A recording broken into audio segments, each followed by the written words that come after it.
Okay, so for the alternating long tail cast on, this is good for ribbing, gives you a knit and purl, so you can kind of see I did a knit, purl already.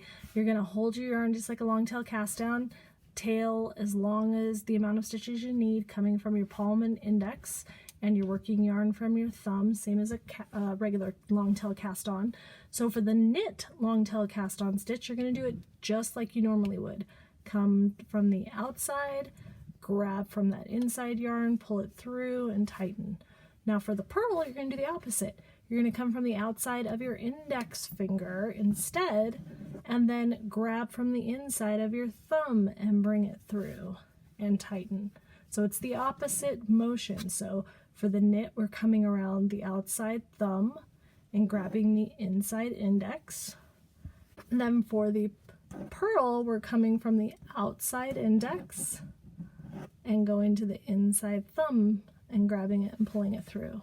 So depending on your stitches, you're going to do it if you have 2 knit, 2 purl, you'll do 2 long tail knit stitches. So 1, 2, and then 2 purls. So you're going to come around the outside again. It's a little funky to see from this angle, but from the outside, grab that inside loop, bring it through.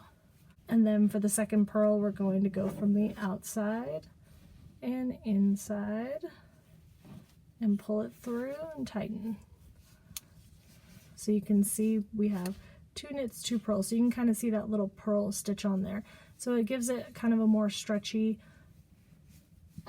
edging, and it also gives it a neat edge. It actually kind of flows right into the pattern, so it gives it more of a completed edge when you're doing a ribbing. So that's the alternating long table cast on. I'm Deja with knitandcrocheteverafter.com, and thank you for watching.